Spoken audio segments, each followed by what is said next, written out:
Except it's us, the Wisco Fanatics. Welcome back to another Wisco Fanatics Tuesday. All of our shows are on Tuesdays this year so that we can give people a chance to watch throughout the week as we move through the week and into the next game. So we're going to start this week. We have the Packers win over the Titans, which we are very excited to discuss. Back-to-back wins with Malik Willis. So very excited to get into it. I think we're going to have a lot of really great information and stats and talking points today. So let's get it going. Welcome to another live episode of the Wisco Fanatics Show, where we discuss the Packers, Bucks, Brewers, Badgers football, and basketball from an optimistic perspective. Wisco Fanatics is brought to you by Cardboard Legacy, Wisconsin's most complete sports card shop. Buy, sell, grade, and consign all at their location in Oshkosh. Alrighty, so the Green Bay Packers won over the Tennessee Titans. Very excited to see another win for the Packers against I'd say a formidable defense. Nothing crazy, but the Titans have a pretty respectable defense. But we're actually going to start with the Packers defense, and there's a lot to unbox here. So we're going to start with Captain Pringles, and that is Simon talking about the defensive scheme. I have the hot and honey ones this week. Delicious. Yeah, the scheme I thought was kind of interesting this week. How interchangeable they played Javon Bullard and Xavier McKinney at that free safety spot and how often they alternated them playing in the box.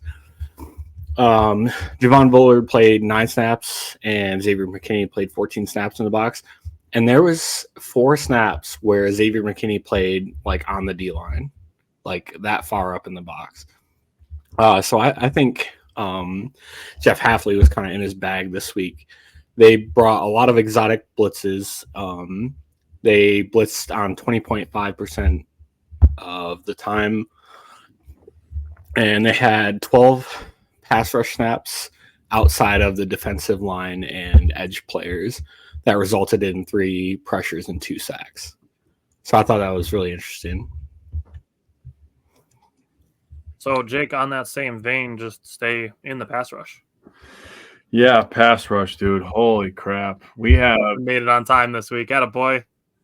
Using your phone for good. Getting that alert to come join us on Wisco Fanatics. Pass rush was insane, dude. This is the most sacks the Packers have had since 2005, January 2nd, 2005, versus Chicago Bears. They had 8 sacks. Those 8 sacks tallied for 56 yards lost. If you take that and put that to the total yards the Titans had on the day, 23% of their total yards. That's crazy. The sacks was nuts. I went on a couple different websites to get the numbers on the sacks.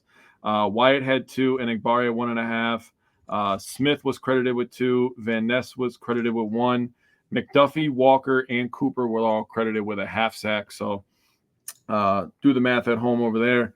Hurries, Gary had 3. He led the team with 3. So people complaining about Rashawn Gary. I don't know what to tell you. He's just fine. Almost like there's more to pressuring the quarterback than just sacks. Yeah, there is. Gary had 3. Preston Smith had 2. Enagbare, Slayton, McDuffie, Wyatt, and Brooks all had 1. We had 1 quarterback hit on top of that. That was Carl Brooks. So the pass rush was out, and they were feasting. And I don't want to give a lot of stuff away because I have some stuff I'm going to talk about when we get to third down defense. But they were clutch this week. That's all I'm going to say. So starting with Justin just said, Wyatt killing it. So happy to see one of my dogs making a big impact. I think the defensive line did an absolute great job of working as a unit. So it's not even just, one guy doing something that was crazy. Like, obviously, there are certain players who had better days than others. And Jake just brought up to the point, Rashawn Gary, even though he didn't get credit for all the sacks, he still brought pressure. He still hurried up Levis. All of these guys working together. And through 3 games of the 4-3, we've seen 2 mobile quarterbacks not be able to be very mobile. And we've seen 1 game where the defense comes up with 8 sacks. That's what we've seen. If you figure out that math that Tyler was talking about, they sacked Will Levis on just under 15% of his snaps. Yeah, that's wild. They had 54 snaps and we sacked them 8 times. That's wild. I was actually starting to feel bad for him towards the end of the game. I was like, man, somebody start the ice bath, dude. I feel terrible for this guy. Get the cold water running. Should have been 9 if Preston didn't line offsides. Yeah. Absolutely. So 2 mobile quarterbacks not being able to escape. 1 mobile-ish quarterback get sacked 8 times by 7 different players. Jake went through them all and brought up that with the pass rush, but there are multiple examples of plays where the pressure was applied and it forced Levis to step up into the arms of somebody else. Rashawn Gary did this multiple times. Enagbari had a couple like this. Preston Smith was able to finish off some plays, and Lucas Van Ness was able to finish off a play with a sack because of pressure by other people forcing Levis to move around. So I want people to think about something real quick because I just thought of this on the spot. I just had an epiphany. Christian Watson is one of the best athletes in the NFL. He can run with anybody. If you add his height and his running ability, his jumping ability, he's one of the best athletes all around in the NFL. He's also one of the best run blockers in the NFL. And he talks all the time about being used as one of the best run blockers. Just because he's a great athlete doesn't mean that you shouldn't use all the tools that he has. I think of that, and I think of Rashawn Gary. Rashawn Gary is doing a great job staying in his rush lane and forcing the issue, and Tyler just brought up a great point, forcing the quarterback to step up, everybody staying in their rush lanes, and boom, we're getting tons of sacks. Now, again, the 8 more on Sunday. And that's the thing is, like, when you talk about that, and the example that you're using is that there's more to being a wide receiver than just catching footballs. Obviously, we've seen the Packers use their wide receivers as running backs, but also blocking for the players rushing is also important. We're going to have play breakdowns again this week, and there's going to be tons of examples of the Packers wide receivers just taking DBs out of plays. Yeah. But that's the same thing with the D-line, with the pass rush. There's more to it than just registering sacks and tackles. There are things like helping out your teammates, and that's why I wanted to start the D-line segment with bringing up the fact that they are working as a unit. It's not just, Kingsley Enagbari had 2 sacks, and Preston Smith had 2 sacks, and LVN had a sack, and everybody, had half. The D-line combined for these plays. That's how they see it. Just like the wide receiver room. They're not looking at it as, Christian Watson had 3 touchdowns this week, or Romeo Doubs had 2 touchdowns this week. They're looking at it as we, the wide receivers, combined to do this together. And that's how I feel about the defensive line. So the last thing that I'll say on this, but this isn't only on the D-line, and Bryant is about to talk about the linebackers, but 33 rushing yards allowed is crazy. And looking at it, the Packers had 20 stops. 11 of them were accounted for by the defensive line. Damn. So, Bryant, on that note, take us into the linebackers. Yeah, I thought they had an up and down game a little bit. I think they started a little rough with look, McDuffie is struggling pretty bad in coverage. He's like the second to last person in the league when you figure they use that EVOA or whatever it is, that weird stat. He's the second worst in the league.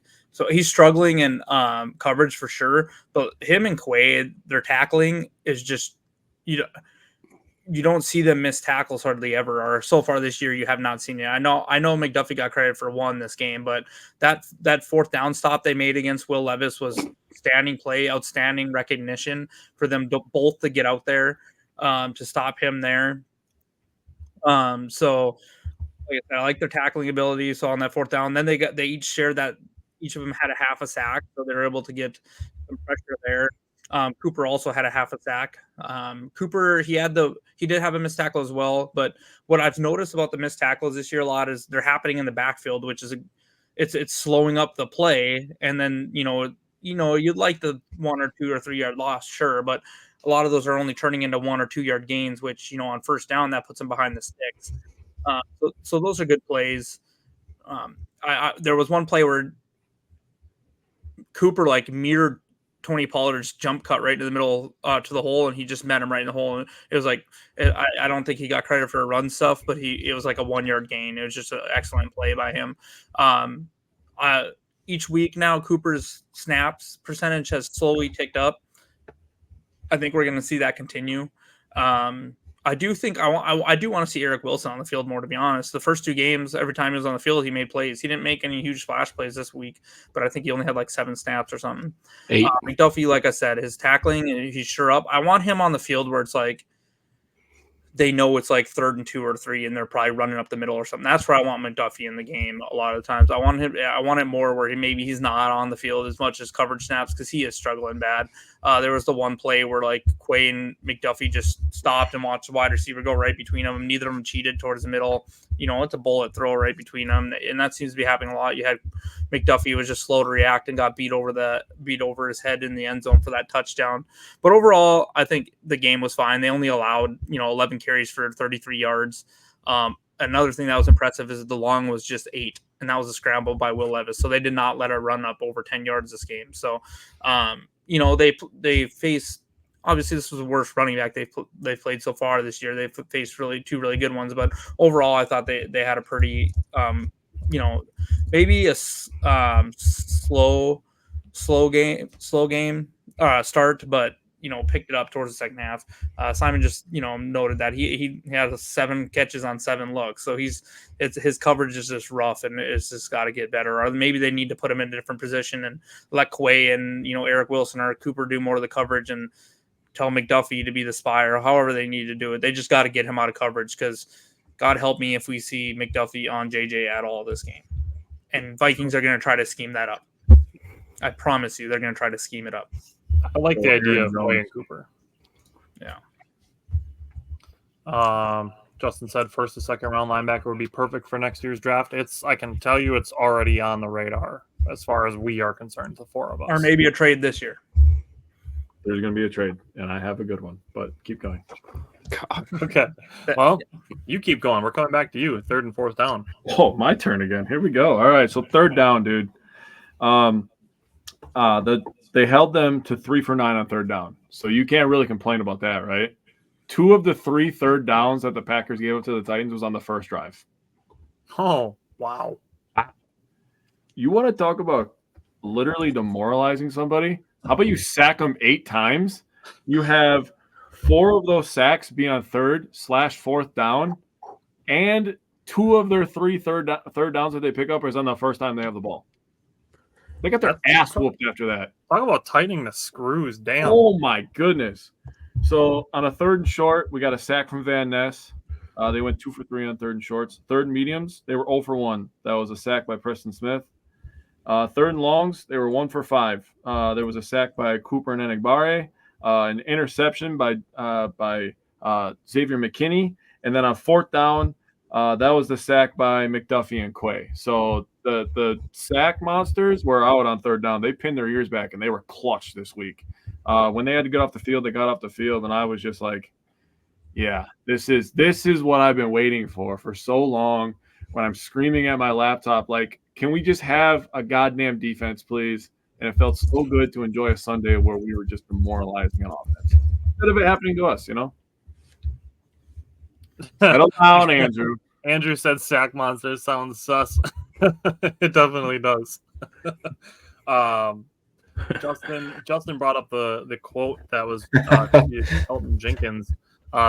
Talking about the defense, they were talking about Will Levis, and Elton Jenkins said they were on his ass like a back pocket. And I'm like, that's an all-time quote right there. Put that one in the history books, right next to Vince Lombardi saying, "What the hell's going on out here?" Okay, going from the pass rush back, or the 3rd and 4th downs, back to the secondary, back to Simon.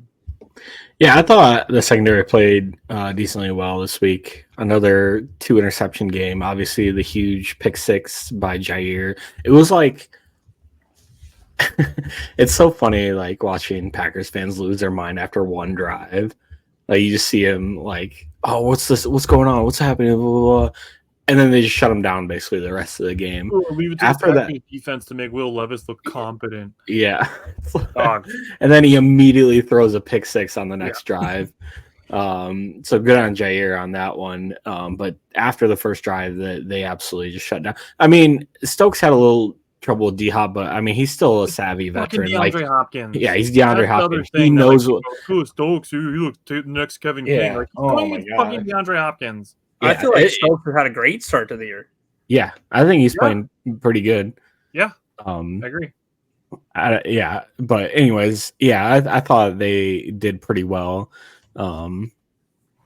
overall. Let's see. Eric Stokes did struggle this game. Yeah, but like you said, it's DeAndre Hopkins. I don't care. He's 33 years old.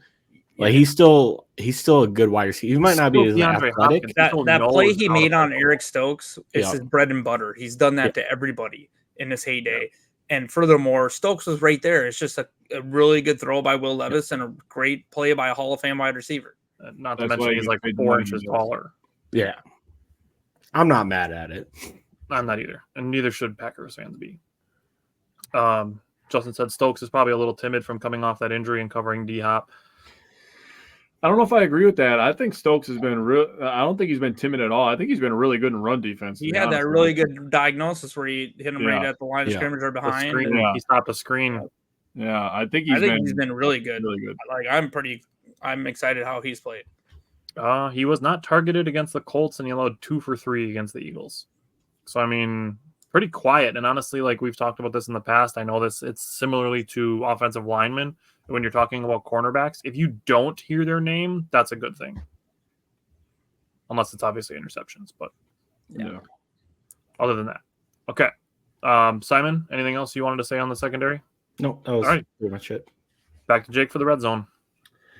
So they did allow him to go 2 for 2 in the red zone, which sounds alarming, but their first drive was their first trip in the red zone. Honestly, they went right down the field on us that first drive. And I was sitting there and I'm thinking, like, it's all right. The first 20 to 25 plays, they always say, are scripted. So I'm not going to overreact. I'm going to let the game play out. They didn't get back into the red zone until the 6th drive that they had. So it was a long time until they got back into the red zone. And then, obviously, we just talked about it. That was the touchdown to Hopkins.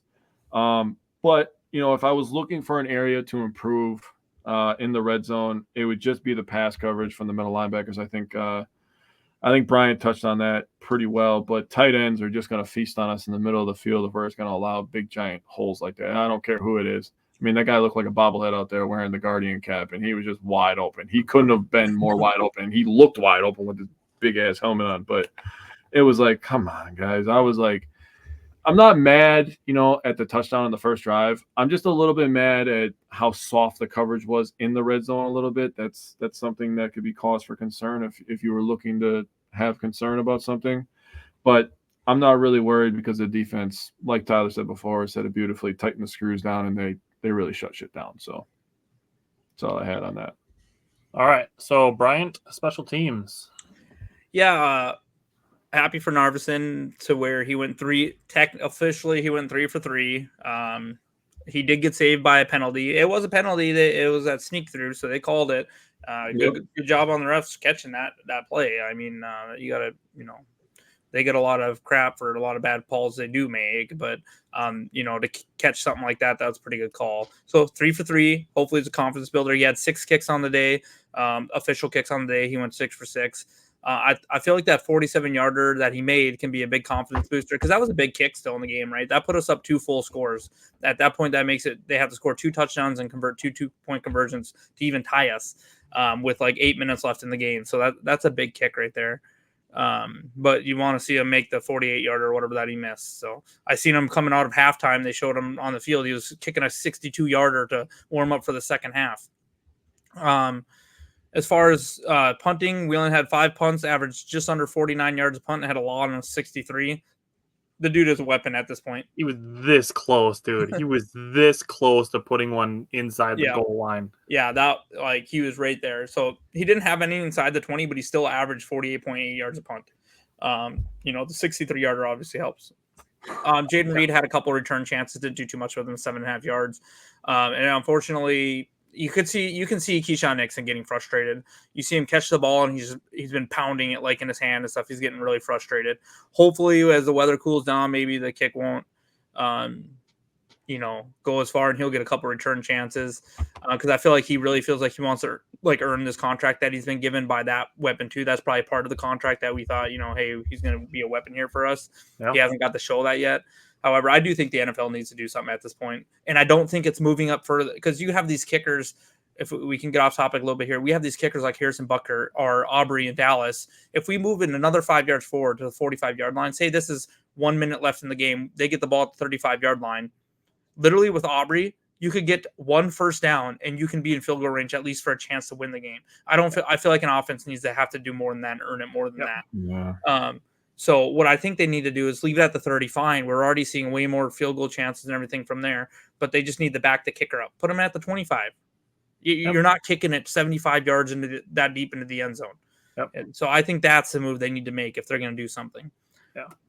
But yeah, so overall special teams was better this week, I would say. Narveson got saved by the penalty, but good for him. Hopefully it's confidence builder. And that was him going back to somewhere he got cut too. So True.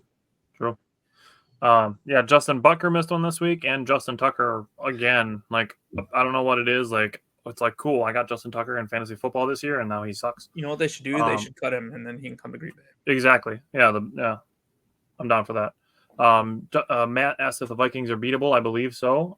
They are definitely beatable, and we are going to talk about that when we're done with the Titans. But going into the coaching before we switch to offense, for me, looking at Matt LaFleur, we're at another week and another brilliant game plan for Matt LaFleur. And I put it on the graphic when I posted it that Matt LaFleur is starting to get some recognition. The NFL as a whole, as far as media and people that cover it, are starting to give Matt LaFleur credit for being one of the best coaches in the NFL. The point needs to be made and stated outright that Matt LaFleur is a top 5 coach in the NFL right now. Can I touch on this topic? Go for it. So I think when we went on that run for 13-3, all those years in a row, the 3 straight 13-win seasons, I don't think he got the respect because of the quarterback. And, maybe rightfully so to a certain degree. But I think him having to go through that and then having, with Rodgers, then having to do post-Rodgers last year, I think he grew up a lot as a coach. He was really a really good coordinator. He knows how to game plan. Like, nobody's going to take that away from him, right? But I think having to go through that last year with Jordan Love, it transformed him into one of the top 3. I'm not even going to say top 5. I'm going to say top 3 coaches in the NFL this year. The way that he's handling things, the way he's handling the media, the way he handles the injury news, the way he handles the game planning. I mean, he's impressed me, dude. He has turned into a hell of a coach. If you're strictly talking 2024, I think you can put him above McVay and Shanahan. McVay's doing it. He had a really, really good game. McVay did much better this week. That's fair. Yeah, but even still, if we're talking about playing with backup quarterbacks, like, those guys are missing some skill position players. The Packers are missing the quarterback. Right. So Matt asked if Josh Jacobs is okay. I have him in fantasy football. I think we'll get to Josh Jacobs. I have some thoughts. And yes, Brandon, prayers for Brett Favre. We probably could have opened with this talking about it, but Brett Favre being diagnosed with Parkinson's is sad, regardless of how you feel about him. Yeah. Okay. Justin said Matt LaFleur gave the speech gave Coach of the Year running. I thought he said, I don't know why I was thinking speech, but don't give me that Andy Reid BS. Yeah, well, we'll see about that. Okay. So back to Matt LaFleur, and Jake brought this up with the quarterback situation. Think about how much the team has changed since he took over the job. The amount of turnover from this roster, and a lot of credit goes to Brian Gutekunst as well, how much this team has changed and not missed a step outside of 2022, which was kind of a weird year, and ended with the trade of the best player in the franchise history. Matt LaFleur has not missed a beat. Yeah. So looking at it, yes, the Colts' run D is bad. Malik Willis kept him honest with the passing game, but he also had only been here for 3 weeks at that point. Then you get to the Titans' defense, had actually been decent. The first 2 weeks, they had only allowed 92.5 rushing yards, which was 10th in the NFL. After this game, they had allowed, after the Packers put up 188 rushing yards allowed on them, their total average for the 3 games jumped up to 124.3 rushing yards allowed per game, which put them into 20th. Packers, this game literally knocked them from 10th to 20th in average rushing yards allowed. Love to see Yeah, it. you see the huge swings early in the season. You know what I mean? So Still. yeah. All right. Going into the offense, we'll start with Simon and the tight ends. Yeah, I mean, it's going to be, in my opinion, if Malik Willis is the quarterback, it's going to be a quiet day for the tight ends in the receiving game. That's just kind of the way the offense is going to move when he's out there, which isn't a bad thing. But if you start looking at everything else, like Tucker Kraft is such a good blocker. He looks so good out there in both the run game and in pass pro. I think Musgrave's still kind of figuring out the pass pro a little bit, but he can get out there and block a little bit. He's not useless. But they had a collection of 3 for 4 for 27 yards. Also, Tucker Kraft is an absolute yak monster. I don't like every time he catches the ball, I think he's just going to go for an extra 10 yards. Like he's going to break a tackle and just move and get a first down.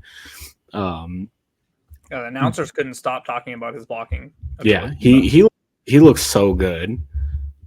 You would think he's the higher draft pick. Yeah, right.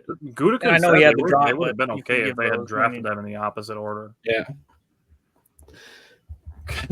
Justin said Kraft is still dribbling dudes all over the field. True. That and ducking tackles and stuff. Yeah, love to see it. Okay. But when he Brian, shook great off call for wide the receivers. tackle, when he shook it off, he just like shoved him to the side and kept running. I was like, Jesus. All right, Yeah, Brian, wide how receiver about development.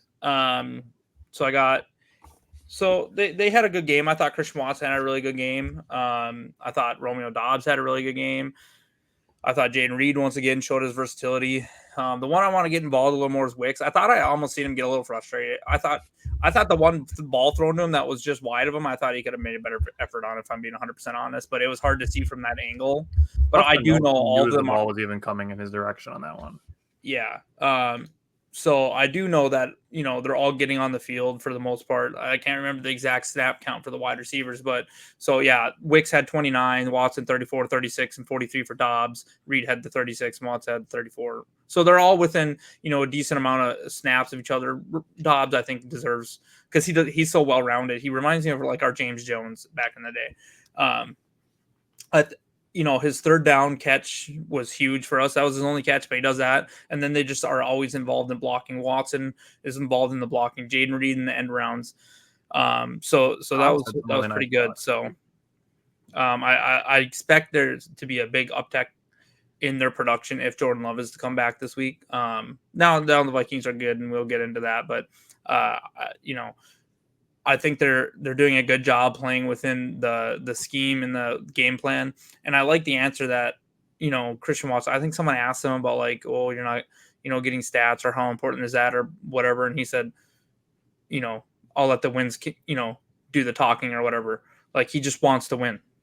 So, he's making the most of his opportunities. That, I'll say, that throw from Malik Willis to him on 3rd and 18 to him on that route, that was so awesome. Maybe don't hurdle. You're too athletic. You got like 6 feet in the air, but I like his, point forward. He landed fine or whatever. I just feel like he's trusting his body so much more this year. And he feels like, I think he feels, knock on wood, I think he feels like, he's finally figured out what was happening. And I'm pretty excited to just watch him continue to develop.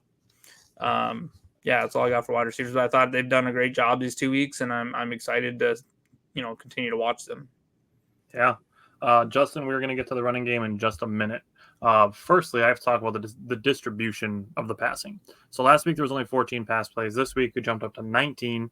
And with that increase, 8 players were targeted, 7 players had receptions.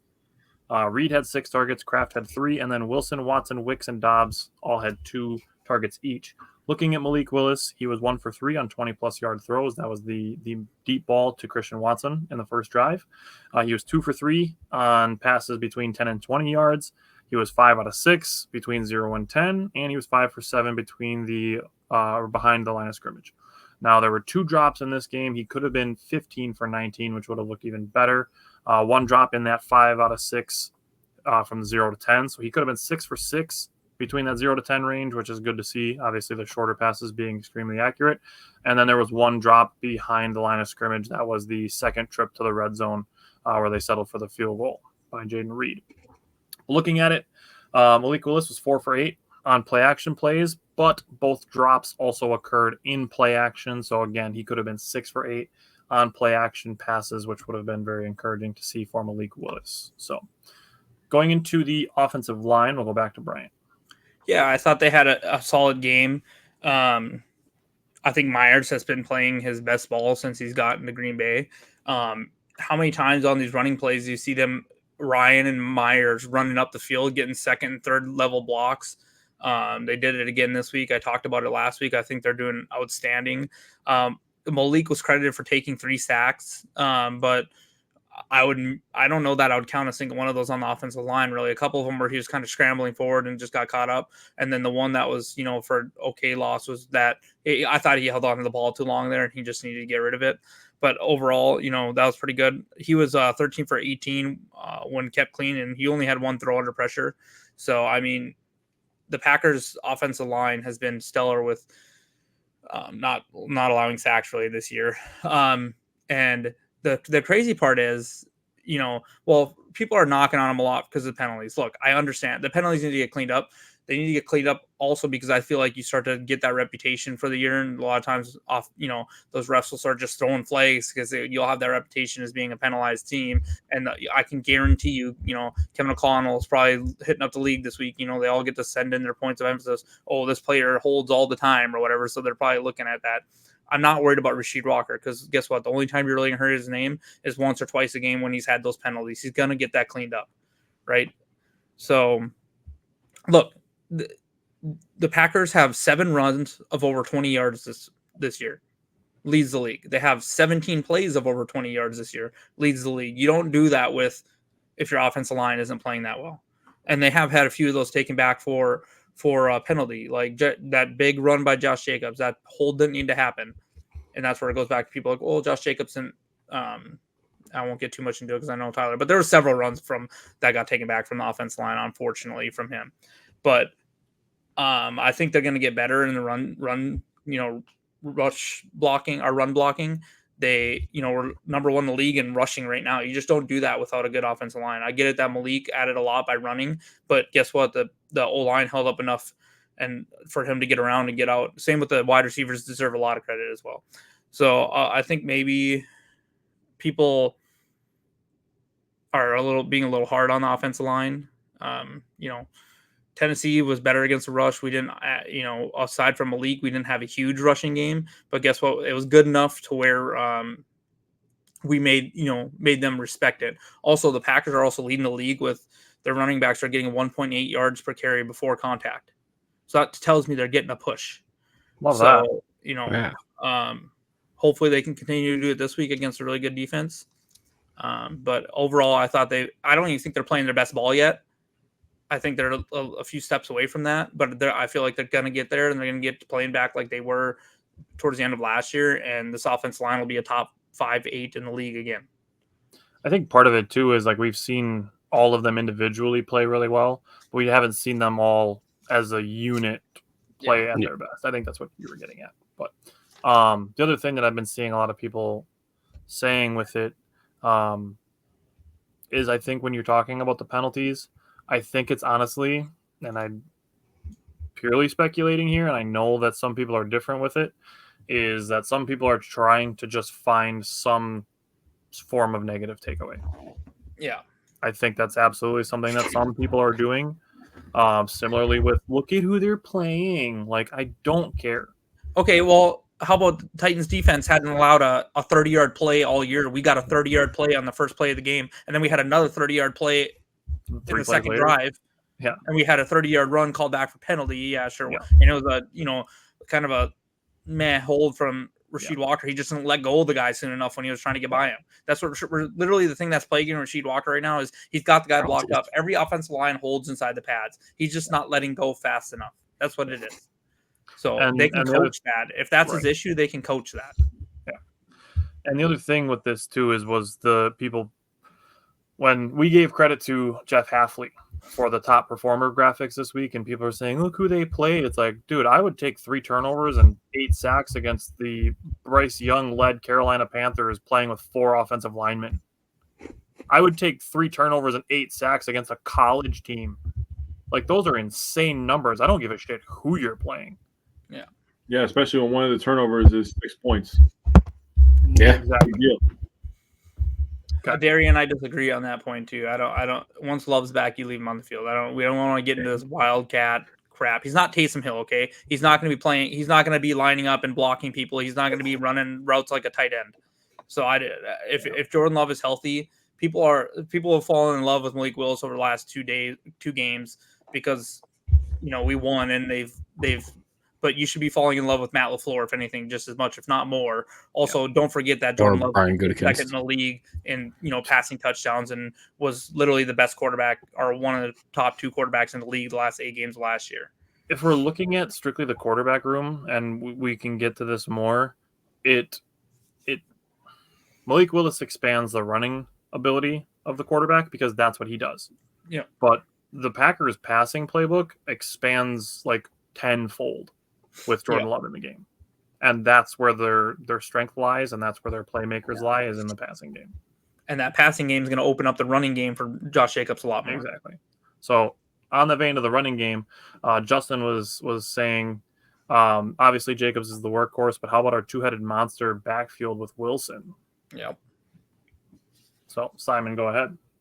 Yeah, we talked about it a little bit. Josh Jacobs was done so dirty this week with penalties. There had to be like at least 4 penalties. It seemed like every time he carried the ball over like 6 yards or so, it just got called back, which is unfortunate because it really hindered what a good game he could have had. I mean, we talked about it last week. The Titans' interior defensive line is really good. With Devondre Sweat and Jeffrey Simmons, they make a pretty formidable duo. So I thought they did a good job holding Josh Jacobs to 14 carries for 43 yards, which was kind of to be expected. But Emmanuel Wilson has been absolutely fantastic as this change of pace, kind of like 1A, 1B. He had 12 carries himself this week. And 50 yards, and they obviously trust him well enough in the screen game. Did you see Josh Myers get out on that screen to Emmanuel Wilson touchdown? Oh my gosh. That's why the Packers drafted him over Humphreys, is his ability to move down the field. And he absolutely blasted the guy. And then obviously Malik Willis's ability to run up the field he did wonders. He went 6 for 73, broke a couple tackles, and then Jaden Reed coming in, once or twice a game to take those, jet sweeps, motion handoffs. And then Chris Brooks got a couple carries at the end of the game when it was already over. Just another masterclass play calling by Matt LaFleur this week to keep, and I felt like they kept Tennessee pretty honest this week, as opposed to like the Colts. Instead of running it 57 times, they allowed Malik Willis to throw the ball down the field. Sorry, a little out of my topic, but I think that helped out a little bit too. I thought this week was interesting. Last week they had more gap run scheme. This week they went more zone, 21 versus 11. And then they also had 3.68 yards per contact per attempt. Yards after contact per attempt, which is incredible. So, pulled it up for you. Looking at it, Josh Jacobs had 3 runs called back for penalties. So there was one that went for 5 yards that was called back due to holding by Walker. There was one that was a 6-yard run that was called back for Bo Melton's illegal shift for not being set on the snap. And then there was another 5-yarder that was called back for the Elton Jenkins hold. Those are the 3 that I'm seeing. Yeah. It's just, it really. Yeah. Josh Jacobs could have had a much better game, or at least on paper it would have looked like. Paper-wise. The other thing that I'll say with this on the running game, and I meant to say this when I talked about coaching, is seeing people complaining that, the Packers are running it up the middle. Why do they keep running it up the middle? And it's obviously not working. They do that to set other things up. So this is where like Matt LaFleur knows more about football than people who are on their couch. They're going to continue running it up the middle, even though they're getting 1 and 2 yard gains, because the next time Malik Willis is going to be ready to hand the ball off, then he's going to keep it, and the defensive end is going to jump 2 steps at Josh Jacobs, and Malik Willis is going to run for a touchdown. Oh wait, that happened. Or Well, Jaden Reed is going to take a jet motion handoff, and it's going to suck the linebackers towards the inside. All of those things set up other things. They do that on purpose. Yeah, it's not every single play is gaining 12 yards. Not every single play is resulting in a first down. But you look at the totality of a game, and it's sure they average 8 yards a play, but it doesn't mean that every single play is going for 8 yards. Some of them are going to go for one or two. Some of them are going to go for 14. These things are going to know how an average works. Did you know the last 2 weeks that Malik Willis led the league in rushing attempts, yards per rushing attempt, and yards per pass attempt? Yep, he's number 1. That is actually really. He's actually third in the NFL in passer rating right now. Second, what a beast. Oh, he might be second. I saw in third. actual qualified. The only person above him is maybe Daniels is above him after last night. Yeah, man. Oof. Oh yeah, he played well last night. Real quick, we're talking about setting things up. It's not even just inside the game for the first quarter, the fourth quarter. We're setting things up. They went week from week setting things up. They were running so many tosses against the Colts. At the first freaking play of the game, they ran a fake toss. Yep. I sat up on my couch. Was like, yeah, it's gonna be a good ass game, bro. Yeah, true. Justin, 30 yards. True. Yeah, Justin brought up tight ends because a linebacker gets sucked up on a fake run. You could throw a flare to a tight end like Tucker. That was the first play of the game. 30 they faked the toss to Jacobs, and it just had Reed screaming across the field with no one there because the linebackers went right. That stuff matters. The linebacker had a oh shit. Yeah. That was the first 30-yard play of the season the Titans gave up, and it put us in scoring position, essentially, the first play of the game. Okay. Jake, how did the Packers do on 3rd and 4th down? They didn't attempt the 4th down, so thank God for that. They didn't have to get to a point where they had to attempt the 4th ground. That's a good thing. That could be a good thing, right? But 3rd down, they were 5 for 14, so really not much better percentage-wise if you're looking at percentages than the Titans. But they had some baller 3rd down pickups, man. I got to tell you. The 30-yarder to Watson was on a 3rd down. Yeah. 3rd and 7. That was their only 3rd down they picked up in the 3rd and medium area. They picked up 1 3rd down, 3rd and short area. They were 3 for 5 on 3rd and longs. That makes no sense. That's so dumb. None of this game made sense. The 3rd and 14, the 3rd and 18. Yep. The first one was a 3rd and 14 actually. That was a 3rd and 14, 18-yard strike to Dobbs, and then the same exact drive, they pick up a 3rd and 18 with a freaking flamethrower to Watson. You want to talk about ball placement and timing? There was both of those things. He looked like a legitimate NFL quarterback. For all the people 2 weeks ago, before he started against the Colts, were saying that Malik Willis is terrible, he doesn't know football. He looked like a legit NFL quarterback after being in Green Bay for a month. I was asked today by a buddy at work, or yesterday, maybe we'll flip him for a 4th or something. I said, I'm not taking a 4th. How much have we wanted a backup quarterback? It better be a 3rd, and it better be a high 3rd if I'm considering it at this point if I'm Green Bay. Yep. Honestly, we've been through this stuff, so we know what it's like to lose Rodgers, and now we know what it's like to lose Love, and what it's like to not have a good quarterback behind him. So I think that's the point you're getting to. I mean, I remember the Scott Tolzien days. I mean, hey, he was awesome as a Badger. You remember when we had Seneca Wallace starting games? Yeah, and Seneca Wallace. I mean, he was after. I mean, I don't ever want to have to go through that again. If we could just stash Malik, he's happy there. He's a good person. He wants to learn the offense. He wants to be part of this team, and just keep morale up. I would keep him, dude. Yeah, Todd. People were saying they should have went with Clifford. So happy all the time. He seems just like a happy guy. Yeah. Justin said if we win like that, I could care less if it makes sense. Dude, they won 30-14. Like, there should be no complaining going on. And don't care yes, if it's like the 30 or penalties are like 29. an opportunity to improve. But man, we don't need to be dogging people for winning by 16 points with a backup quarterback. That's people that are mad that they drafted an entire team of fantasy football team of one team, their Packers, and we're not, putting up the stats they want. It's like I said, it's the negative takeaway thing, and the analogy that I gave to somebody who was in our comment section.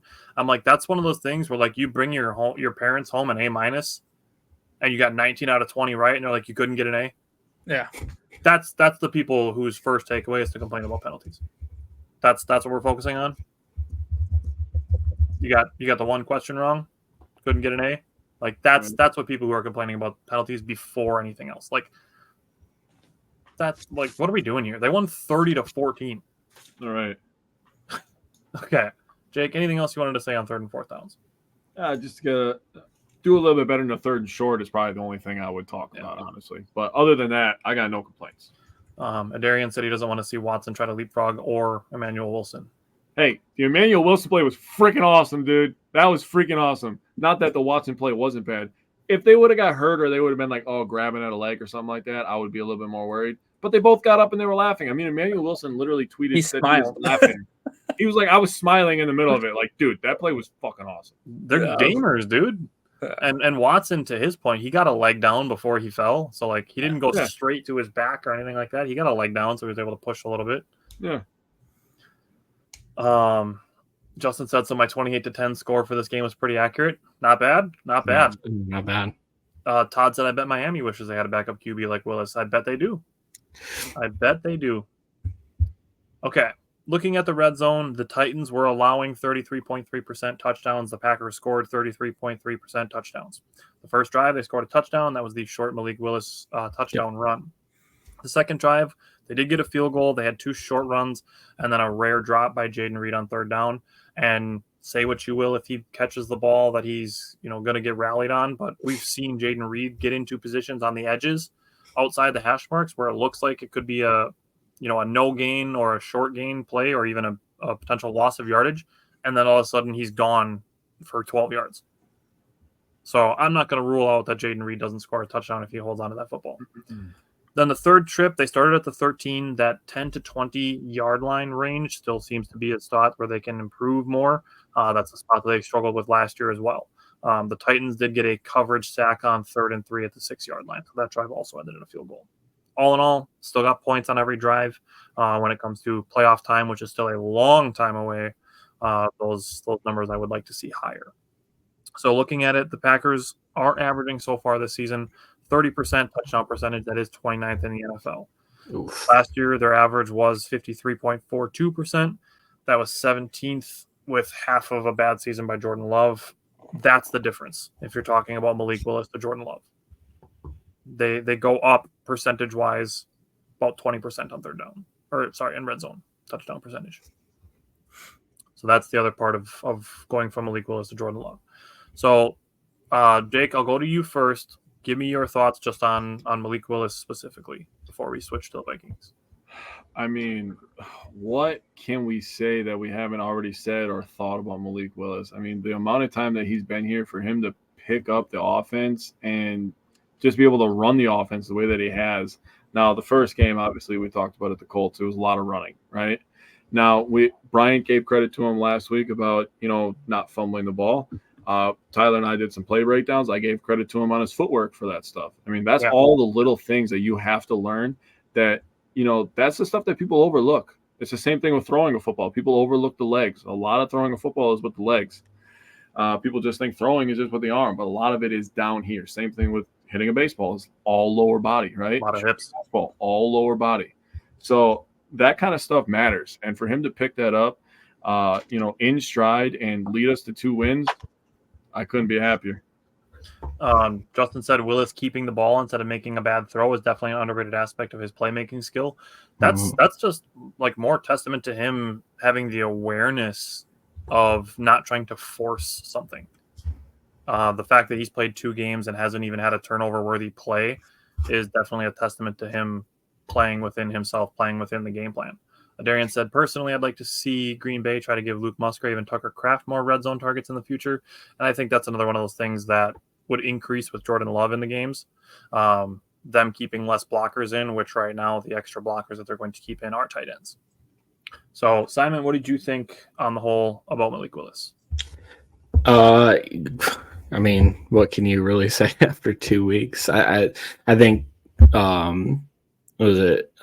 Justin said that was going to be my big thing was like his decision making is there, and that's not something that I think Tennessee really saw in their 2 years of having him. His ability to just not make poor decisions, and use his legs and his athleticism when needed, but not necessarily just because he's inexperienced, is huge. And yeah, I said a lot of the same stuff last week, so I'm not going to beat a dead horse, but this is exactly what Green Bay needed the last couple of years. And good on Brian Gutekunst to use 2 draft picks and drop both those guys quickly when he realized that they weren't the answer that they were looking for, and then to give away another draft pick to find the guy that they wanted and needed. So you're talking essentially a 5th and 2 7th-round picks to find a backup quarterback that just won 2 games for us. Yep. Totally worth it. Yep. Darian said Malik Willis has impressed me with his decision-making and precise passing in the pocket under Matt LaFleur's scheme. Absolutely. Justin said that's a thick boy at 6'1", 225. He's only 6'1"? Yeah. Really? He seems taller than that. Huh. Well, I'm going to go ahead and give that a gold star. 6'4". Yeah, no kidding. I'm going to give Malik Willis a gold star for you saying that you think he plays taller. That's definitely a good thing to have said about your quarterback. Yeah. All right, Brian. I thought he was like 6'4" or something. Yeah, I think he. Well, I mean, what else could you have asked for? He came in, went 2-0. None of the games were. Yeah, the Colts game got close at the end, but it really wasn't that close. Yeah. A lot to do with our defense, and I mean, and some mistakes by us. But Malik Willis did everything he needed to do. You know what I mean? Just super impressive. I feel so much better with our backup situation right now.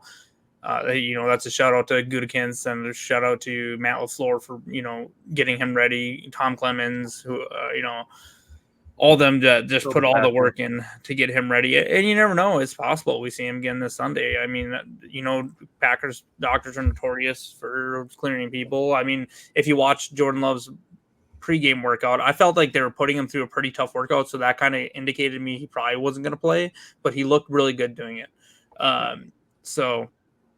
But overall, Malik Willis, what a great addition. I mean, this dude came in, a month and a half ago and now has 2 wins. We were talking about hopefully we can pull one away. Thinking at the time he might miss, Jordan Love might miss 4. We're like, if we can just get 1 or 2 of these games, it'd be perfect. Now it sounds like Jordan Love's coming back this week and Malik Willis went out and went 2-0. So, because I'll tell you what, our schedule does not get easy. The next 5 weeks is pretty rough. It's going to be tough. We got to take care of business at home. If we win all the rest of our home games for the rest of the year, we are a playoff team. That's the position we put ourselves in with going 2-1 to start with two road games to start the season. So, awesome. Just great job by Malik Willis, and I feel great for him, and I feel like he resurrected his career. I feel like he pretty much put a stamp on to be a backup quarterback in the NFL for the next 10 years. The guy in those 2 games probably made himself $25 to $30 million, maybe more. Yeah, that's the Matt Flynn, Matt Hasselbeck, Aaron Brooks, Kurt Warner, Mark Bulger, all the guys that ended up having. Shout out Tim Boyle, who was also on the Dolphins and got some playing time this week too. Everybody's going to play. That student's still out there snapping necks and cashing checks. Yeah. So, the last thing that I want to say with Malik Willis, and we will have more play breakdowns coming out this week. He made good decisions in RPO situations. Something that I was really impressed with, seeing him reading edge rushers and things like that, of when to let the running backs have the ball and when to keep it himself. He wasn't, trying to be doing too much or to be selfish by keeping the ball more often to try to show off that he can run. He did it within the game plan, which is something that was mentioned in the comments as well. Staying within the game plan, within the scheme, and just trusting the guys around you. And he talks about that himself, the team being there for him, having his back. And I think it goes the other way too, of Malik Willis trusting the guys that are in the room to help him succeed as well. So love seeing that, them playing truly as a team. All right. Let's move into the Vikings game. Moving into the Vikings, starting with the defensive side of the ball. Simon, what are you looking for from the defense against the Vikings offense? So the Vikings have a really poor interior offensive line. That's their big weakness. Between Ed Ingram and Garrett Bradbury, they've combined to allow 20 pressures, 3 sacks, a hit, and they've committed 3 penalties. So I'm looking for the Packers to take advantage along the defensive line. Hopefully another Devontae Wyatt, Kenny Clark breakout game. We haven't heard much from him this year. So I'm really looking for that. And just in general, they got their hands full with Justin Jefferson, and Jalen Naylor has been good. We'll see what the health for Jordan Addison looks like, but they have a really good wide receiver core, and Sam Darnold's been able to hit him so far this year.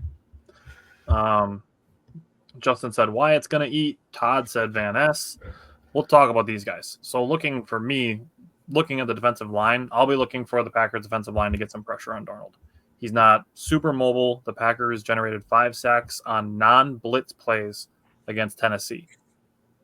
So that's partially due to the coverage, but being able to generate pressure with just the guys on the front line is a big deal. Minnesota does have a better offensive line than Tennessee does, in my opinion, but being able to generate some pressure by rushing 4 would be huge, in my opinion. So that's what I'll be watching for defensively. Bryant, what are you going to be watching for on the defense? Yeah, so real quick on their tackles are good, but Darius Shaw has given up 2 sacks on the year so far too, so he is beatable. Very good, but beatable. For the linebackers, I'm going to be looking for to continue to see Cooper's snap increase, and we need the linebackers to be ready for Jones to have running outside. They're going to need to contain him. He's going to bounce out. He's going to bounce outside, so be ready and prepared for that. And for the love of God, please don't let them scheme JJ against McDuffie or any of the linebackers. They're going to try to do it. Don't let it happen. We need to have a plan to make sure we're not having those wide receivers schemed up against the linebacker in space, because it's just going to turn out bad. The Vikings are averaging about 4.8 yards per carry and 125 yards per game. So Jones has brought a lot to that team. So for the linebackers, just be ready to try to stop those outside runs against the tight ends. I think, their tight ends aren't super involved in the passing game, but it's possible they will be, more part of the game this week with the Packers struggling coverage. But we'll see what happens there. But hopefully, we need a good, solid game from the linebackers. Justin said Cooper needs to show up. I've liked what I've seen from him every time he's been on the field, outside of a very few select plays. Darian said I felt this game was the best time to rush or unleash the pass rush against the Titans. They absolutely did that. We'll talk about that in some play breakdowns this week. Todd mentioned watching Jair against Justin Jefferson should be great. I'm sure somebody's going to bring this up in the matchups. If not, we've seen how aggressive Jeff Hafley is with the defense already. I don't think there's going to be a scenario where they're not going to have Jair on Justin Jefferson as often as possible. The other Justin also said put a cap on Quay only situations. I think we'll see different things with that. Justin E said, could you imagine Darnold's big head wearing a Guardian cover, life-size bobblehead? Like some of the older Maddens had like the 5-on-5 games where you could play and you could have them have the big heads. Yeah.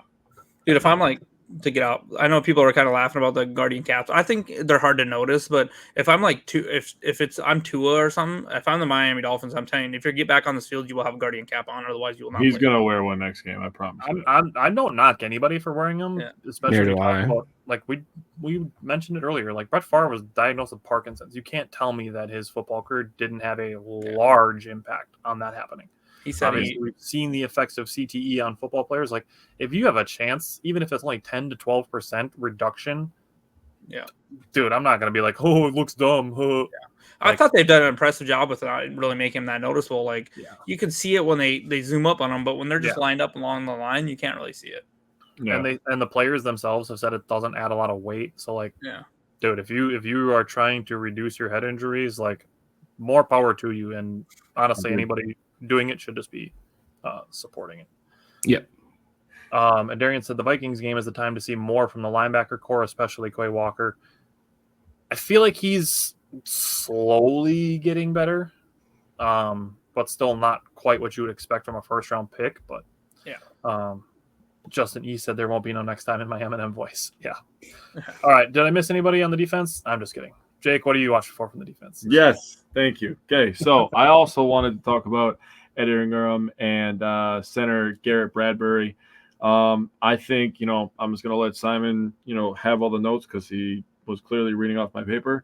I'm suggesting maybe some more A-gap blitzes. I think that could be something that could be interesting. They also have a young guy at left guard too, so that could be something to look forward to. In terms of red zone defense, I'm just going to break down things that I talk about week by week.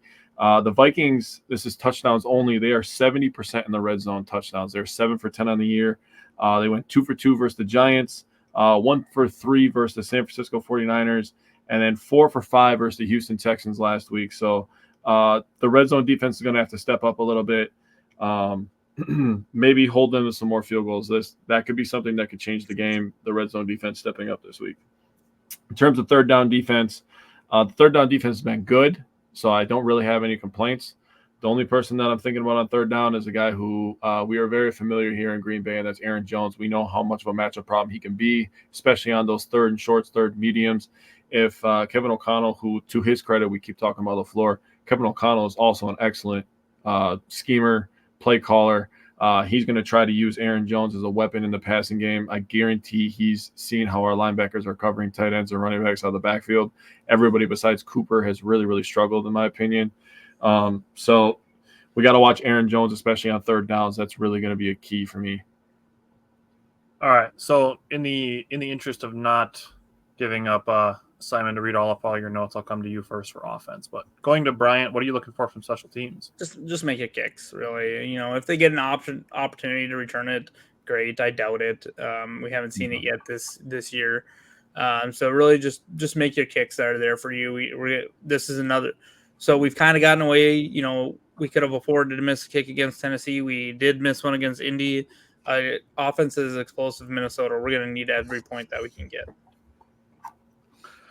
Justin asked, what was the defense they ran with the 3 linemen on one side and none on the other? Outside linebacker only ran across with linemen back to the weak side. Jake, you want to take this away?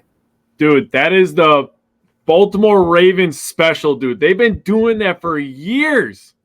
And I used to have conversations with my dad like, man, I wish the Packers would do something cool like that on defense. Just put 5 guys over there and have 3 guys be like, I'll take this guy, you take this guy, and then I guess we'll just figure it out. That has been something I've been wanting for a long-ass time, and I'm so happy it's in Green Bay now. Yeah. Okay. So for me, on the coaching aspect, regardless of who's at quarterback, I still expect a game plan that's full of misdirection and plays early in the game that set up things later in the game. Yeah. That's what we talked about a little bit with the Titans game already. Justin's a fan of that. There's too many Packers fans, like I said, saying, why do they keep doing XYZ if it's not working? And the answer is just for the Packers to run a play that looks like a play they ran earlier, but is now something different. That's the misdirection. That's the option plays, the motion plays, like all of that. That's all Matt LaFleur. So looking at it, they'll run similar plays that look like plays that they've ran earlier that will then be something else that turns into a big game. And Justin said it's called scheming. That's absolutely. Yeah, Darian was getting on it. He said, we have Justin Jefferson and Jair to look forward to, but also Stokes versus Jalen Naylor. That's going to be interesting to watch. Flipping over to the offense. Jake, what are you looking for from the Packers offense against the Vikings defense? I think we can run the ball on these guys, in my opinion. I think Josh Jacobs is going to have a big game. He's not in my Simon Says, but this is just off of a gut feeling. I think Josh Jacobs is going to have a couple touchdowns. I think he's going to have 1 receiving and 1 rushing, and I think people are going to be talking a lot about 2 people after this game. They're going to be talking about Jair. I think they're going to be talking about Josh Jacobs. That's the 2 people that come to mind when I think of this game. Yeah, for sure. Okay. Bryant, what are you looking for from the Packers offense? Yeah, so for the wide receivers, I think they, especially if Love plays this game, they'll find some room. The Vikings are towards the bottom of the league and giving up 240 yards per game in passing. However, they have only allowed 2 touchdowns and do have 5 interceptions, so they can take the ball away for sure. So I think they're going to need to get open quickly because this pass rush is the Vikings have a pretty dang good, versatile, and well-rounded pass rush. It's not just one guy doing it. They have 3 guys with 3+ sacks. They have the league leading at 16 sacks. So the good thing is, I think, going into the O-line, I think that, Zach Tom's going to be able to, if he plays up to his potential, he'll neutralize one of those pass rushers or should have a good chance of doing it. Rasheed Walker, aside from the holds, he's been pretty good. And then you got Elton Jenkins is good too. So, I think the O-line has a chance, like kind of Jake said. Now, Vikings are only allowing 3.6 yards per carry this year, but also they've gotten out to some bigger leads, and they really haven't played a good running back. They haven't played a starting running back all year. They didn't play Christian McCaffrey last week. They played Akers. Week 1, they played who? The Giants. Yeah, Giants. I mean, they played Singletary, right? So, so they haven't played. Jacobs will be the best running back they've seen so far. By a lot. So hopefully he'll find some success, So that's what I'm kind of looking for. I'm hoping to scheme up some good, quick. You want to scheme up some quick passes and take your shots in opportune times, especially if Jordan Love is still a little beat up.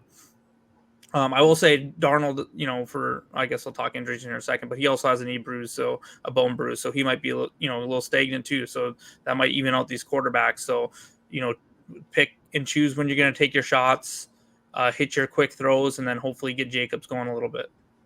Yeah. Simon, what are you looking for from the offense? I think one of the biggest things that would be beneficial is having Jordan Love back. And not say Malik Willis can't do this, but I think after watching Jordan Love versus the Vikings last year, he had total command over setting protections in the offensive line. And Brian Flores is known to send these weird exotic blitzes where players look like they're coming, they're not, and vice versa. And so that's the biggest thing I'm looking for is how well the pass protection handles those blitzes.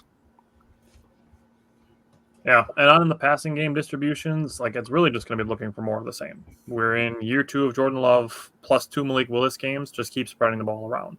That's absolutely what I'll be looking for against the Vikings defense. And then if Willis starts the game, I'd like to see the Packers around 50% in the red zone. If it's Jordan Love, I'd want closer to 60. But Minnesota is allowing 33.3% in the red zone as well on 3 tries a game. So far this season, Willis is 1 for 3 and Love is 2 for 3. If they get those 3 chances again, that's kind of what I'm expecting. So Justin said it's also hard to stack the box when we run the jet sweep so well. That's absolutely accurate. And yes, Todd, with Houston not having Joe Mixon or Dameon Pierce, shit, they could have used Devin Singletary. That's how beat up their running back room is. Yeah. I didn't watch that game. Who ended up toting the ball for him? Akers. Sam Akers. Oh, oof. Off of a torn Achilles. Yeah, that's tough. Yeah. Okay. So, Bryant, what are the injury designations we should be watching for? Yeah, most of this comes from last week, so we'll definitely have to keep an eye on it tomorrow. But Love, obviously, he's going to be limited all week. Matt LaFleur is not going to say anything. If you believe people, the betting line, if you believe Vegas, and if you believe a lot of the reporters, aside from Diana Rossini, because I'm not convinced she knows anything about the Packers, he will probably play this week. Tucker Kraft, I expect to see him in the red jersey again because he left the game briefly with the shoulder. Look, there's no reason for him to have contact in practice, so put the red jersey on him and get him out there on Sunday. It'll be interesting to see if Morgan comes back, and then Valentine. So hopefully he gets back on the field. I know Stokes played well and stuff, but if the Vikings, going into the Vikings, it sounds like Addison is trending towards playing. Dallas Turner, I don't think played this last week, but he'll be questionable, so I'm not sure. We'll see what happens with him. And then, like I said, Darnold has that bone bruise, so he'll play. they pretty much said he's going to play, but we'll see if it limits his already limited movement at all. But we'll have to keep an eye on that. I wouldn't hate if Addison had to sit out one more week. I think that would be a good thing for us, but we'll see what happens. Those are kind of the ones I'm keeping an eye on. Then we'll keep an eye on if anything new popped up this week. Expect the Packers injury list to be very long again. I won't be surprised if Reed is limited again. The dude takes a lot of hard hits. You're gonna see a lot this year where they're gonna limit people or whatever and just list them. They're just gonna limit them. That might mean they took 5 plays off during practice, right? But yeah, people need to kind of Elton Jenkins sit out too. Kind of chill out on that. Every time they drop an injury report, not practice this week. Oh, I mean, he does it every week or every year. Like people, yeah, you're right though. People need to chill out on an injury report because honestly, we've been really knock on wood. We've been, and I think the rotation and stuff we've had has helped a lot. Like those defensive linemen were super fresh in the fourth quarter. And Matt LaFleur even talked about it and having the rotation. So, Elton Jenkins pretty much takes a day off a week. And guess what? He's still a great left guard. He's going to take a game off or a day off a week. And if that's what he needs to be ready to give it his all on Sunday, I'm totally fine with that. Yep. And to your point, like the injury report on Wednesday is usually like 10 players. The injury report on Saturday is usually like 3. Yep. Yeah. Yep. All right, Jake, what's the weather going to be like? So when I checked yesterday, when I was writing down my notes, it showed a much higher chance for rain. But then I checked today, and it showed that it was only a 15% chance of rain. So it changed a little bit. It looks much better. 75 degrees, high around 75. Sunshine and clouds mix, slight chance of rain around 15%. Winds northeast at 10 to 15 miles an hour. Sounds much better than the Colts game. That game was fucking hot. God. I literally felt like a rotisserie chicken, dude, just sitting there. I was frying, dude. So hot. All right. Simon, what is your matchup to watch? The secondary versus the Vikings pass catchers. They've been absolutely on fire, and Darnold's playing really good ball. All right. Bryant, what's your matchup to watch? Josh Jacobs versus Aaron Jones. Look, everyone's talking about, it's a Aaron Jones revenge game. It's an Aaron Jones revenge game. Yeah, he's going to have something to prove. But guess what? Josh Jacobs is going to have something to prove too. He's going to want to prove why the Packers went with him over Aaron Jones. So I'm hoping he uses that as some motivation, comes out with a chip on his shoulder, and he's like, you know what? I'm going to show this is my house now. This is my field. I'm going to own it. I like it. That's obviously what I had on my list as well. If you couldn't tell by my reaction, I had Aaron Jones versus Josh Jacobs. Like you said, Jacobs is going to be out to prove that he was, an upgrade over Aaron Jones, and I think we'll also take more than just this game to see that. But seeing them head-to-head for the first of 2 matchups this season, and they're both figuring to be heavily involved, especially with quarterback injury situations that are going on. So, Jake, what's your matchup?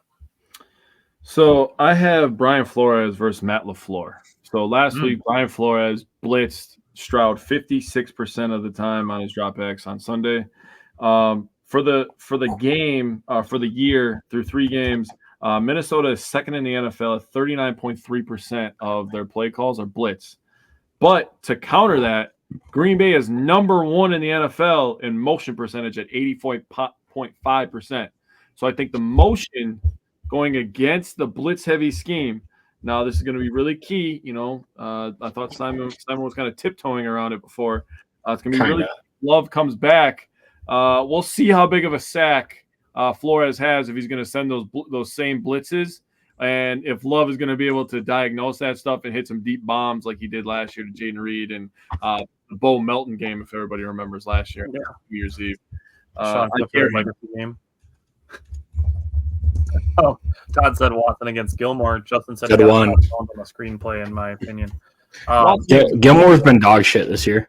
Gilmore couldn't guard our 4th wide receiver in the playoffs. And he was absolutely lost against Romeo Dobbs every time that matchup happened.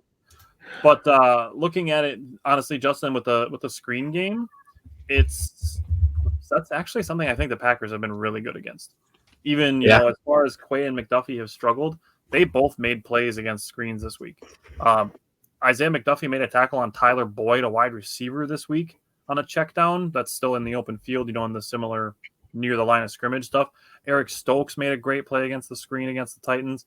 I think there's some opportunity there for them to succeed that. Darian said, I'm going to look at the trenches in terms of the O-line versus the Vikings front seven. I feel like some of those matchups will be a factor in this game against the Vikings. That is absolutely true. Moving into X factors. Simon, who is your X factor? I got Xavier McKinney locking down the deep ball. Oh, 4 for 4. I like it. We're going to have that. Yeah, I love when I see a quarterback like throw a moon ball in the middle of the field, or even it's like if it's too high, McKinney's getting there to at least make an effort on that ball. Yeah. I have some like other views of McKinney's interception that I'm going to use when we do play breakdowns this week at some point. When we say that McKinney can just hang back and play center field, the interception that he had this week was a perfect example of what we mean by that. Yeah, and I know I'm next, but to Simon's point, I think that's a good one, because what I'm kind of hoping we see a lot is I do want to see job money on JJ, but I want to see it with Bollard's help. Jettis has like 297 receiving yards. Their next closest wide receiver has like 104. He is. I know Addison might come back and he's good as well, but he is like 30% of 40% of their offense right at this point in the season. It's a huge number. It's something big. Maybe not quite that much, but between 20 and 30 for sure. You got to figure Jair's got to be easily the best corner that they'll have gone against too. Yeah, so I'm hoping that we'll see. Ja has got the better of JJ, and JJ has got the better of Ja. So, put him and Bullard on there and be good. But my X factor is Simon and Jake kind of alluded to this, but I put KC. He's had a rough start to the season. He's not been his normal self, and maybe it's just changed. But I would say it's more so KC and Devontae Wyatt against that interior of that offensive line, because I think the way you can beat Darnold and get him to kind of revert to where he's making turnovers and stuff is quick pressure in his face. And I do think Jake made a good point too. I think it was Jake that said that, some linebacker blitzes. We've seen how quick Edrin Cooper is. Man, he absolutely flies at people. So I'm hoping we dial up a couple Edrin Cooper blitzes and stuff, and we get some quick pressure up the middle. But, yep, that's my X factor. Justin said Zach Tom protecting the quarterback, going one-on-one with one of their good pass rushers, no sacks, no pressures. Absolutely. Jake, who's your X factor? So I have two. I have Kenny Clark as one. I'm just kidding. And I have Preston Smith as the other one. So I'm going to talk about Kenny Clark first. He has posted a sack in 2 of the last 3 contests against the Vikings. Clark has 8 sacks against Minnesota. That is the most he has against any single opponent. James Badbury's lunch. Yeah. And then in terms of Preston Smith, he registered 3 sacks and 2 forced fumbles versus Minnesota last season. Smith has posted 6 sacks in the last 6 games against the Vikings. Smith has 8.5 sacks in his career against Minnesota. That is his most versus a single opponent. So Preston Smith and Kenny Clark are going to feast on Sunday. So you ready for this? I'm just going to tie this in a really neat little bow. My X factor is Sam Darnold for 2 reasons. 1 being his health, 2 being the Packers' pressure. So Sam Darnold this season is 12 for 25 when under pressure. He's been sacked 8 times and has 1 interception. Oh. So blitz him. Especially if he can't move around a lot. Honestly, this might be the worst defense for him to face if those are his numbers. Yeah, less than 50%. All right, let's get into some scores here. Now, we always do 2 score predictions. Justin said Darnold's going to fold like a matchbook. We always do 2 score predictions, 1 from the head, 1 from the heart. So, Simon, give me your more analytical score prediction from the head. Darnold's going to go into the hall of back pockets. Okay, for head, I have us winning at home 24-21. Ooh. Ho. Very close to mine. I'll just throw mine out right away because mine's only off by 1 point in each direction. And I have the Packers 23-20. Same. Nice. Wow. Well, I went 27-20, so not as close as you guys. With that, boom. Right. We're winning, right? You got us winning? Oh, yeah. I have a situation from the heart. My optimistic is 27-20. All right, Bryant? 28-20. Okay. I have 27-17. Ooh. All right. So I have them getting 20 points again, but I have us getting 33 points. So 33-20 Green Bay. I fucking love that. All right. Last segment. Simon says, Bryant, you want to go offense or defense first? I'll go offense because it ties with Jake's. What he just said. So Minnesota has given up 30 points so far this year. The Packers score at least 30. They've given up 30 points total this year. We'll score at least 30. And Justin's on board. Justin said, Yeah. I'll just, that's why I said, ooh, like Justin scores her. I wouldn't be mad at that. Yeah, I could see it. I think there's a path to 30 points. If they can score 30 points with Malik Willis against a decent defense, they can score 30 points against the Vikings. And we're at home, and another week in the system. Yeah. Or Jordan Love comes back. I think we could score 30. Yeah, I agree. Okay. Jake, give me your first one. This one is contingent on Jordan Love coming back. 4 touchdowns in his return. 4 passes. Oh, yeah. I'm down for it. I think it could happen. Oh, dude, if it happens, dude, inject that right into the vein. You know how wild it would be if he had 4 touchdowns, 1 to each of Wicks, Watson, Dobbs, and Reed. Could you imagine if they each had a touchdown? Oh, my God. We'd be having some feral Packer fans. Justin said this is the week that Jacobs gets his receiving touchdown. Yes. We need this to happen. Adarian said, I feel like the Packers D-line will be the X factor. I think Devontae Wyatt follows up what he did, and Kenny Clark shows up as well. Oh, wait, that actually ties into my bold prediction. Devontae Wyatt has another 2-sack game. I'm with I it. can see it, honestly. I'm with it. That kind of ties into mine. So, just to toot my own horn, I was low on mine. I said the Packers will have 5 sacks. They put up 8. So so that's. I also got mine. Situations last week. Yeah, I also got mine right. Yeah. So mine this week is everyone's talking about how good the Vikings pass rush is. The Packers will double them up in sacks. I like it. I don't even know how many sacks they have. Hold on. 16 on the year. Oh, really? So they're averaging 5 1/3 per game. But that is also thinking the Packers hold them to fewer than that. That's fair. So say the Packers hold the Vikings to 3 sacks, the Packers get 6. You can see that. So according to PFF, 2 to 4. The Packers O-line has only allowed 1 sack on the year. Obviously, there's more for other reasons, but yeah, I'm with it. I like it. The Packers have been pretty good in pass pro this year. Yeah. So you guys started giving yours. I'm going to give mine back to back just because they are the same topic, and it's rushing. So mine for the Packers offense is that they are over 100 rushing yards. Minnesota only allows 71.3 through the first 3 games, number 2 in the NFL. Yep. And then on defense, mine is that the Packers hold Minnesota under 100 rushing yards. They've been averaging 125. I'm with both those things. I think holding Aaron Jones is playing so well this year. I think that'll be a tough task. I mean, I can see it. Average, that's all we need. Yeah, sure. I can see it. I had one written down that had, but I crossed it out. I had Josh Jacobs doubles up Aaron Jones rushing yards. No, that would be wild. That would be insane. I like what Justin wrote. I almost put that for just to meme a little bit about McKinney going 4 interceptions in 4 games. I almost put that because my last one was 3 in 3 games. Well, let's get to 16 in 16 games. Yeah, right? Yeah. It's week 18, and Simon's like, well, I got to keep it going, I guess. What the record's 14? I think in a season.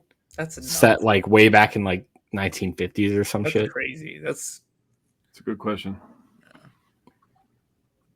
I'm gonna look it up right now. Anybody else have any other Simon? Yeah, let me go real quick. So let them 3 straight weeks. I put 3 turnovers. They keep doing it, so I have to keep adding on to the 3 turnovers. So the first half of my bold prediction is 3 turnovers and Preston Smith with 2 sacks.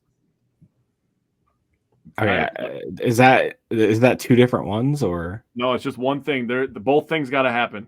no? I like Darisaw a lot. It'd be hard. I couldn't. It's hard for I me just to laid see out all Preston these Smith. nice stats for you about Preston Smith against Minnesota, and then you just say, "I like Darisaw." I like Darisaw. He's a good player. Like you don't like Preston Smith, bro? I do like Preston Smith. I don't like him to get 2 sacks against Darisaw. It could happen. Just saying. It could. I'd be very surprised. When it happens, I'm gonna say, "Ha, F you." Yeah, that's fine. I'll take that L all day. I'll take that L. I pulled it up. The most interceptions in a single season for the Packers is Irv Comp in 1943 with 10. Oh no, I meant in the NFL, but Packers is good too. Yeah, Packers history is 10. So if Xavier Oh. McKinney can get 11 interceptions, So that 18? would be their franchise high. Or let's go 22 in 22 Yeah, I games like or whatever it 22. is. I like Yeah. 22. See what you did there. All right. Any more bold predictions you guys want to throw out for this game? Hold on a second. Let him I cook. just looked up some. Okay, that's quarterback. I was like, what is happening right now? The most interceptions thrown by a quarterback in a season is 42. What was that? It was the Raiders quarterback, right? Houston Oilers in 1962. geez. George Blanda, 42 interceptions. That would take Rodgers another entire career to throw that many. Jeez. Even said it just goes to show how bad Darnell Savage is. Honestly, I think it's the other way. I think it goes to show how much of an upgrade Xavier McKinney is. Different Xavier scheme, McKinney is can't that really good. compare him, in my opinion. It is 14 by Night Train Lane. That's who. Okay, so All right. Your it bold only takes prediction: until week the 14. Packers will be leading the division after this week and be the only team that's 3-1 in the division. I can't. I don't know who the Lions play this week. I have no idea. Seattle Monday night in Oh, Detroit. that'll be a tough game. Yeah. Interesting. Seattle's playing some decent ball. Reed gets 50 plus rushing and receiving. That'd be sick. Yes, He please. did it already against the Eagles, didn't he? Yeah. Yep. Mhm. Sure did. Alrighty. Well, that is our Tuesday evening show. Thank you, everybody, for tuning in, commenting. We appreciate those very much. And we hope that with these shows being on Tuesday, that people have the opportunity to watch them during the week. Also, if you can't see the shows live, you can always listen to them where you get podcasts. We appreciate that as well. And you can always rewatch it on Facebook and YouTube as well, where we are live. So other than that, go Pack Go. Afam said the Vikings are overrated. Plus, the Packers are playing at home, so that's always good news. Have the hometown crowd cheering the Packers on, and we will see you guys Sunday. Keep an eye out this week for the Titans play breakdowns. Justin, thank you for being here on time, so you don't have to be getting tardy slips. But I'm glad you were able to make it for the whole show, and we will see everybody this week when we do the play breakdowns, and then we will see everybody again next Tuesday, 8 o'clock. Go Pack Go.